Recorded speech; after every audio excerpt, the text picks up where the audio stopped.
Welcome back to Tell Me More with me, CJ Quartlbaum. Tell Me More exists to help bridge the gap in our intergenerational workplace dynamics and build better leaders. I'm a firm believer in not just talking at Gen Z, but talking about Gen Z, but talking to Gen Z. And so today I get to be joined by a member of Gen Z himself, Mike Detres. Mike, welcome to the podcast. Hello, thank you for having me, CJ. It's a pleasure to be here. Glad to have you. Mike, tell the people about yourself. Who are you? Where are you from? And what do you do now? All right. Hello, everyone. As CJ said, my name is Mike. I'm from Long Island. I grew up in a town called Plainview. I currently am a filmmaking major at Hofstra University. I also am a Army ROTC cadet, which basically means I'm going to be joining the military after I graduate. And what I like to pursue as like a academic studies filmmaking. The reason for that is because I think film is my favorite medium to tell stories. I like doing it visually, and I think it gives a lot of freedom to express different views and storylines. How do you square your passion for film with going into the Army? Yeah, honestly, they're two very conflicting uh, points of view because one of them, filmmaking, it allows you to be very flexible. The Army, I feel like a lot of people are going to assume that it's very rigid and based off of movies, especially like the infamous drill sergeant scenes in films where you just see people get yelled at constantly. But for me, there's actually a lot of connections in terms of like having to lead in a very complex situation, as well as being able to adapt to ever changing situation. I've encountered both of those while working on student film sets while attending Hofstra, and when I've been on training exercises with ROTC. Tell me a little bit more about this need and ability to adapt. Yeah, so I've struggled at times, like not always being able to adapt to a very liquid situation. And I've noticed since I started college, especially, it is important to be able to adapt to these types of complex problems that could come up. And if when it comes to filmmaking, I've typically had these problems come up on productions, but while the film is being made. Uh, One of my favorite times is when I was making a 2-minute short film, and one of the two actors that I had missed the shooting day, so I lost like 8 hours, and I had about 2 weeks left to make a film. So it really forced me to like scramble and get a project done. And then when it comes to like ROTC and army stuff, usually it's just being in a very uncomfortable environment where like I'm outside for 24 hours in the cold or the rain, working with people that are, also in a similar situation to me, and also dealing with people that have a different background than me. Because even though a lot of me and my peers, we all know the same information, it's how we implement and the way that we all believe like a certain thing should be done. It's like those are like examples of like needing to be adaptable for me that I've experienced. What grade were you in during COVID? Yeah, so for me during COVID, I was in the middle of my sophomore year, and what sucked about that was I was doing really well in school. So COVID struck, and yeah, I went to my basement with my Chromebook for like 8 hours a day. For about a year and a half, right? Um, Honestly, I felt closer to 2 years, honestly, just because even though we had my entire junior year, and then like the opening of my senior year, we were still dealing with COVID-19. So that was a very challenging situation. So I'm curious. The reason I ask is, as you talk about struggling with adaptability, what do you think you lost in that time in terms of development? My God, yeah, no, that's actually really, thank you for bringing that up. Um, when I was like, I really had developed a really good work ethic in terms of my schoolwork, and I completely, I didn't lose it completely, but it got very degraded after COVID.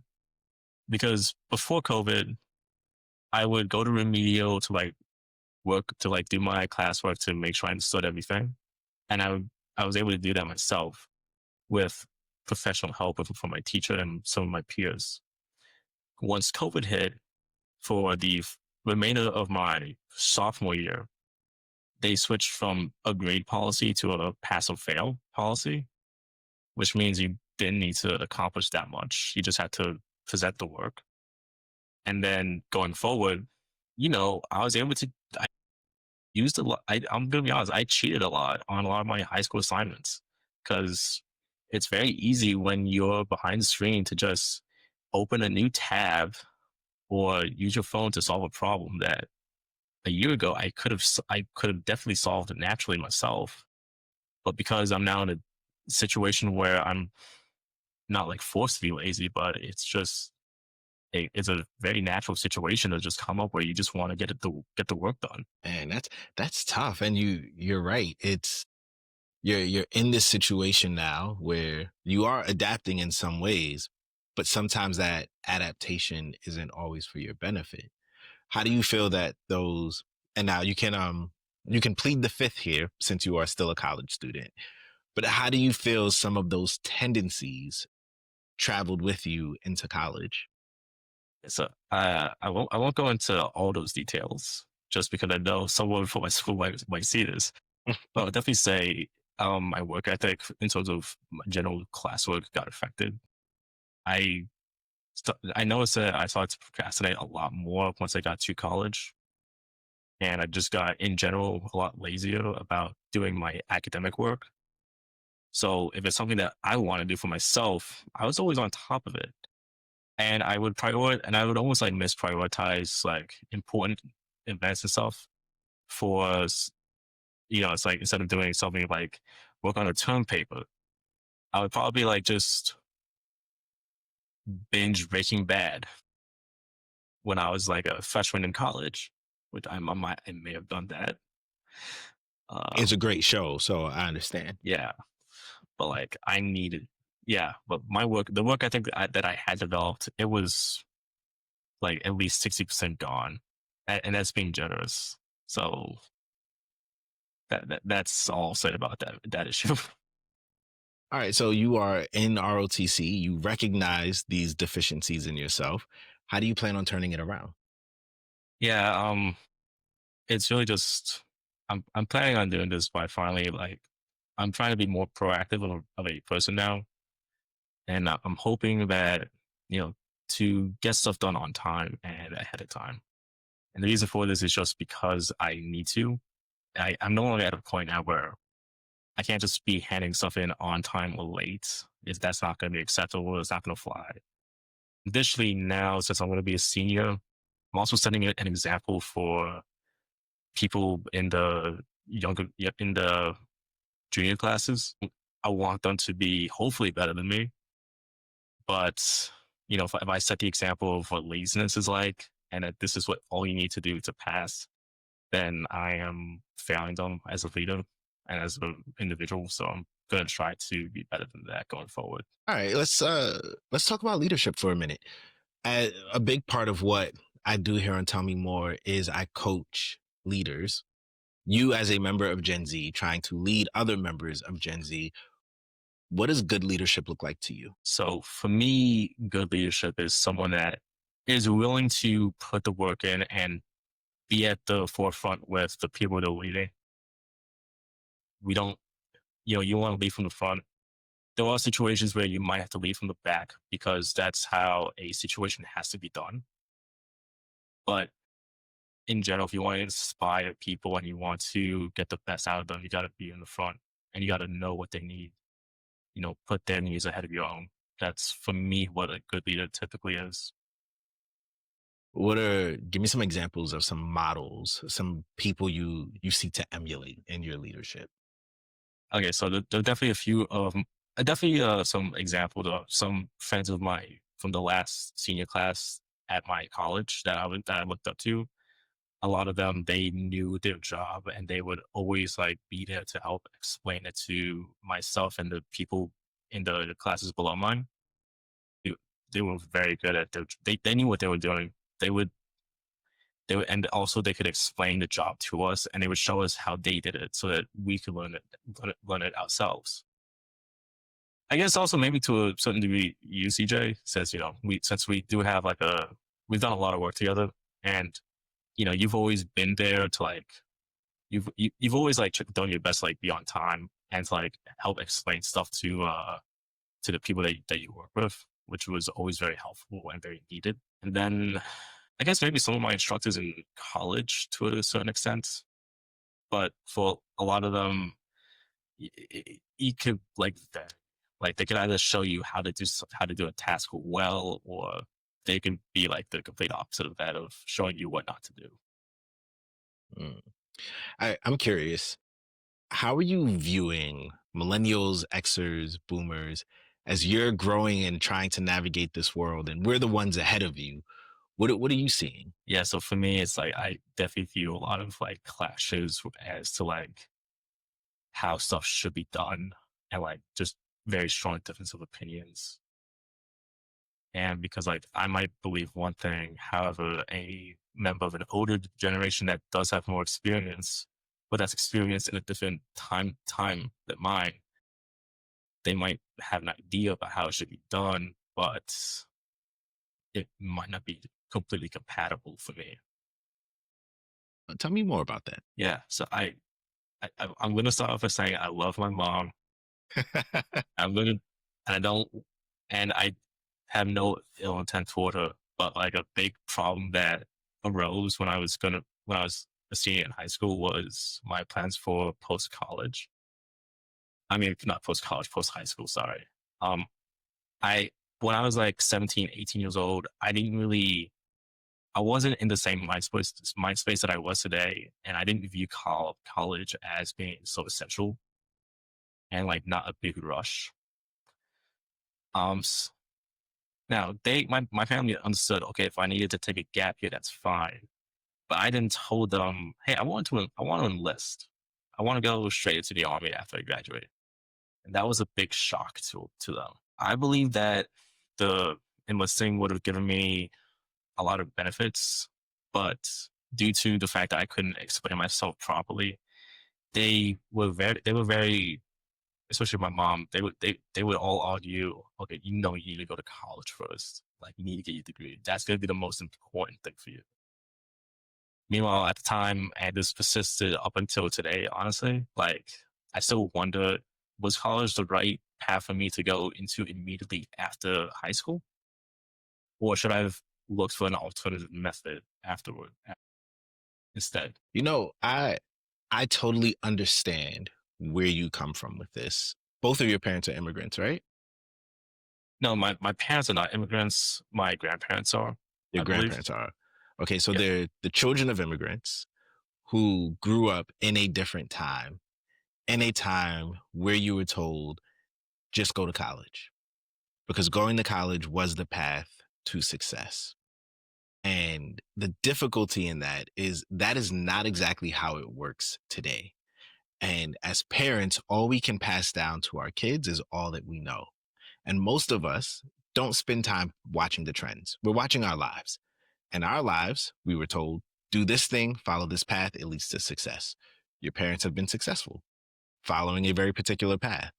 You've got, so where we live, Mike and I are not far from each other. You have a lot of South Asian and East Asian people in our areas. And they all tell their kids, you need to be doctors or engineers.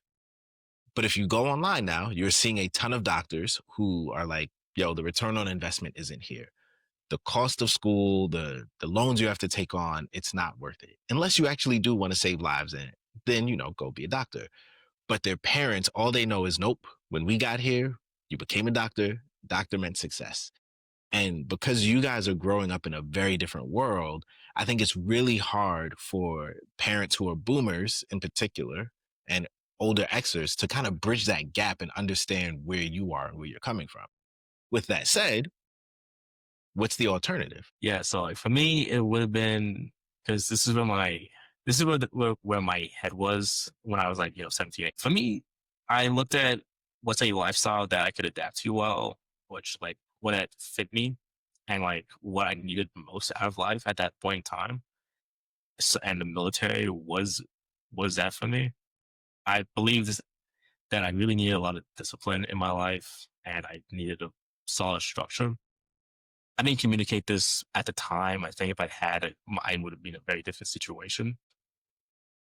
For me, so okay, I could enlist for like 4 years, then go to college. So I still would have gone, but I would have been delayed. And the fear that my family had was he's not going to do as well in school then because he's going to have forgotten everything that he had just learned out of high school. I can understand that.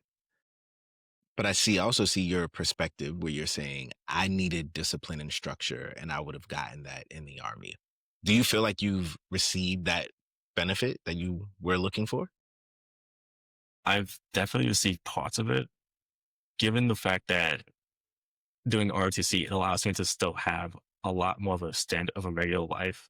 I think that's why I haven't fully embraced it because I'm able to at times procrastinate in for like regular academic classes, and I might not always like give myself enough time to complete assignments normally. It's something I've been working on thankfully since my sophomore year, but I know like it's it's always been like a big work in progress for me to improve. It's understandable. Tell me a little bit more about the clashes you see between your generation and older generations. Where else does that come up a lot? Where else did that come up? Okay, so like from when I was going into my sophomore year of college, something I told my family I needed, I was like, hey, I need to get a car. And I didn't realize how much driving was going to be required. And I then quickly realized, okay, I'm going to have to start driving myself places. And then when it came time for me and my dad to start looking for used cars, he had not he had not looked at the used car market. And we're also like looking post COVID. So prices are much higher than what they used to be. So we're looking at vehicles that are like 10 plus years old and they're like going for like 7 to 10 grand. And that shocked him. He was expecting it to be a lot more. I think he was expecting used vehicle prices to be closer to like maybe the 4 to 5 thousand range for like maybe a vehicle that has like 70,000 miles. And we were seeing vehicles go for like 8 to 10 grand, typically with closer to like 90 to over 100,000. Yeah, but I then tried to explain to, and like going forward, because like I usually look at the used vehicle market because it is cheaper. But for me, it's like, if I were to buy a used car now, it's okay because I'm going to like do a lot of research into a used vehicle that is hopefully dependable. But for my dad especially, he usually buys cars with the intention of running them into the ground. Like my mother's car, it's a 2009 Nissan Murano. She's been driving that thing since 2009, and it's still running. They're going like that. Like she'll stop driving that car when it dies. But like he's always bought new, and then when it comes time for like whenever I like to talk to him about car shopping, he always asks me, "Do you really want a used vehicle?" And I then try to explain to him why some small cost benefits, but he always then tries to like somewhat steer me towards the direction of looking at new vehicles a little bit more with the intention of them being like safer because you're going to know the service history because it's going to be all yours. You don't have to worry about it having any major defects and stuff like that. Pros and cons to everything. All right, you are entering your senior year of college. Yes, What sir. is your kind of hopes and dreams for the next 20 years of your life? Ooh, next 20 years. Okay. So ideally I want to, so I'll break this down to more short term plans just so because a lot can change within 10 years at the very least. So ideally, I have a successful start in the Army post graduation. where hopefully I improve myself a lot more by the time I get to that stage. And hopefully I can like start to like look at life outside of just my job. I would like to have like a stable family life, maybe like 8 years from now. So that way it's like I'm not just like working 24/7. I'd like to have something to come home to at the end of my day. I'm going to stop you right there. Just Uh, some brotherly advice. When you're don't describing your future and you're talking about yeah. your future spouse, you do not describe them as something to come home to at the end of the day. That you're not doing the best marketing right now. Okay. Oh, good point.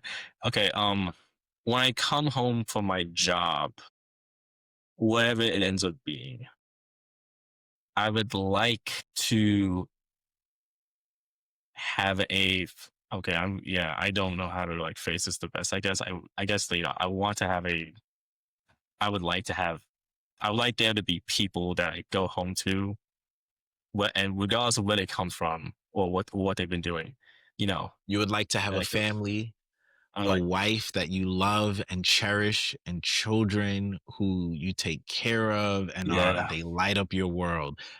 We'll work on your marketing pitch. Don't worry.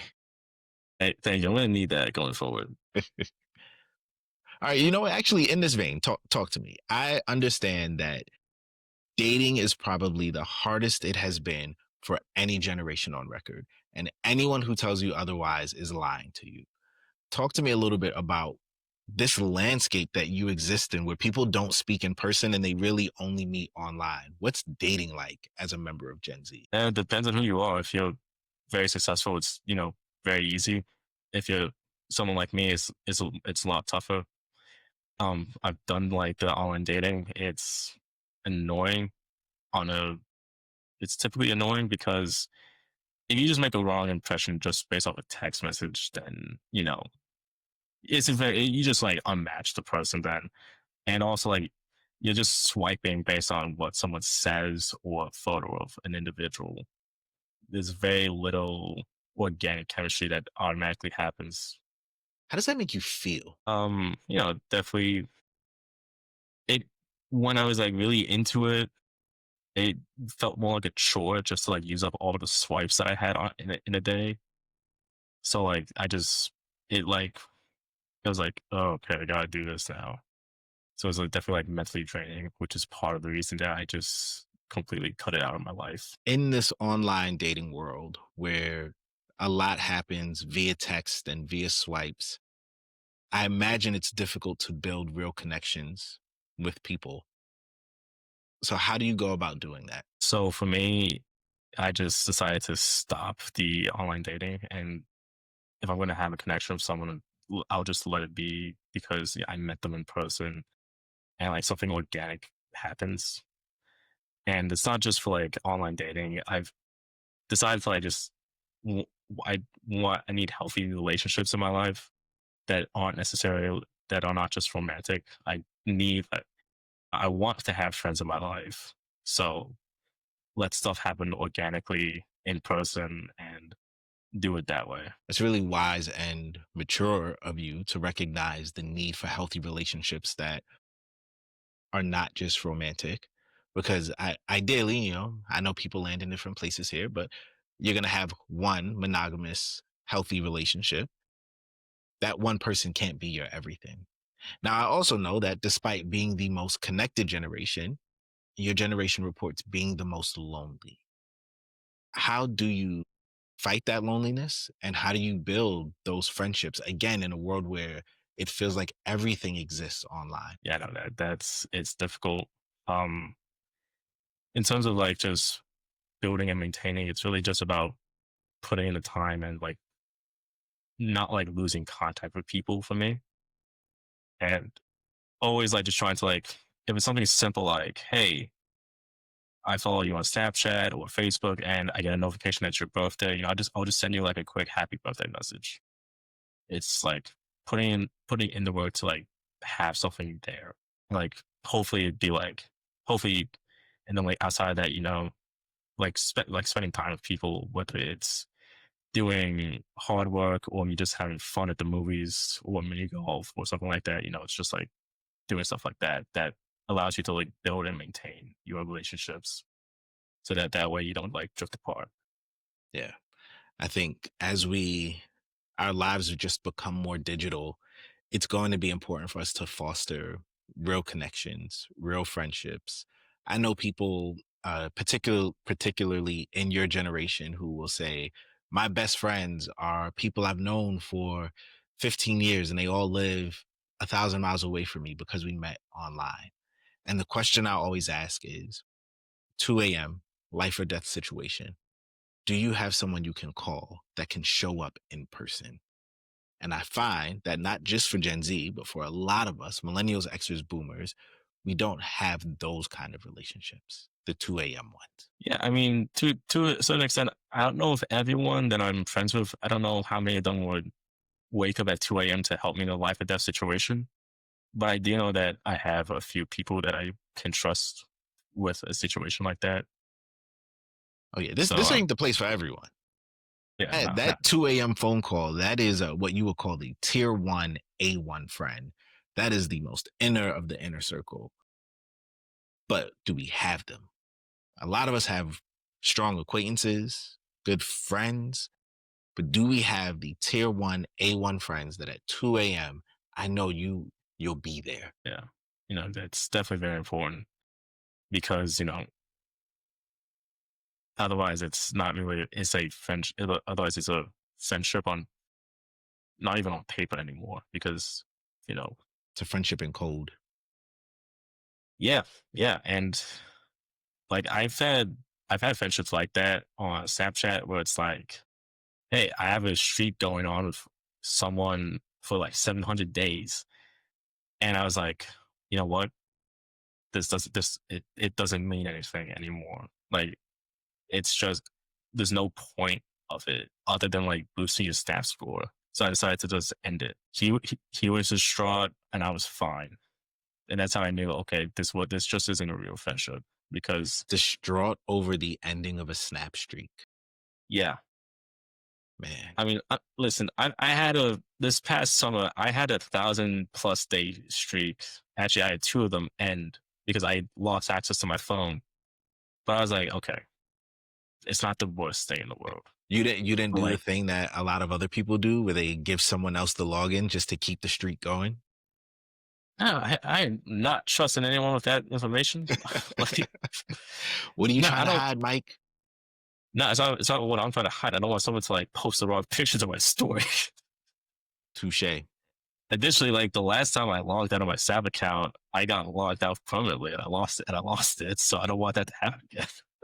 All right, Mike, as we start to land the plane here, as a millennial, I'm friends with a lot of Xers, a lot of boomers, and a lot of us are now hiring you guys because you are at that age where you've entered the workforce. The oldest members of Gen Z are pushing 30. So you guys have been around for a while. But something I come across all the time are millennials, Xers, and boomers who will say, I don't know what to do with this generation. I don't understand them. They're so different from us. They work differently. They can't pay attention. They can't focus. What are three pieces of advice you would give those of us who are older than you on how to relate with, deal with, or manage your generation? All right. So I guess the first piece of advice, which came up with a conversation I had with my mom, it was, don't necessarily push a member of Gen Z towards something that you think is good for them because it could be, but you can also just be pushing them towards a bad direction. Don't so instead maybe hold them back a little bit just so that they can reevaluate their options and then let them proceed with how they want to go. Because at the end of the day, once an individual is over 18, it's their life. All you if you need to just give them advice and advise them as to how they can go forward, not force them in a way to go forward. That's good. What else? So in terms of like managing in the workforce, I would say, you know, be a good leader and be fair. You know, if someone has if in general, if someone that's working for you has problems, find out what they are, because it could be possible that they can work through them, and you'll be fine, and they'll be fine in a day or two. Or if it's going to be like more severe, maybe they need to take time off. And additionally, if someone is just a bad worker, then you should not be wasting your time or your energy on them. And because I know for a fact that there's going to be someone that's going to be more willing to put the work in to do the job how it has to be done, rather than someone that is going to be lazy and do it at their own convenience. And then in terms of relating to another Gen Z, having a non or like trying to like have as honest of a discussion about a complicated topic is the best way, in my opinion, to deal with someone from Gen Z.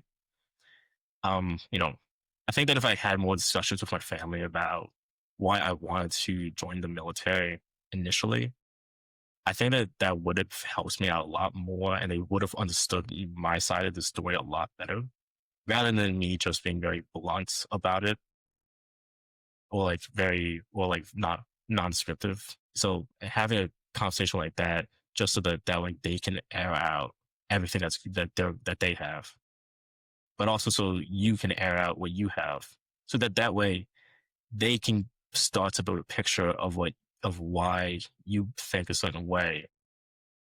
And so and also that should hopefully allow them to be like, okay, they're not just telling me this because they're older and that they've lived a little bit longer, but like, okay, they actually have a valid opinion about how something can be done better. Honest and open discussions would take us all really far. Hearing the other person's perspective, even when we disagree, and recognizing the places where we can actually give credence to what they have to say, again, would take us really far. That's a good one, Mike. Mike, tell the people, where can they find you if you want to be found? Um, if you are ever in Uniondale, New York, during Monday to Friday, you can probably find me on Hofstra's campus. Um, yeah, I meant you know, online, not in online. person. You don't want to invite the people to your front door. I'm inviting them to my college, so it's definitely not my front door. If you want to find me online, um, my Instagram username is chill.mikedee, all lowercase. So you can find me there. And yeah, All right. it's been a pleasure. It's been a pleasure speaking to you, CJ. Yeah, man. I appreciate you joining me for this episode of Tell Me More. And I appreciate you watching. In particular, if you're a member of Gen Z, I want you to comment in the section below. What's something we can do to relate to and understand you guys better? Please like, comment, share, subscribe, all the things you got to do for Algore's rhythm. And I'll see you next time as I ask you to tell me more. And don't forget, Mike's single. So if you want to slide in his DMs, go ahead and do that. See you next time.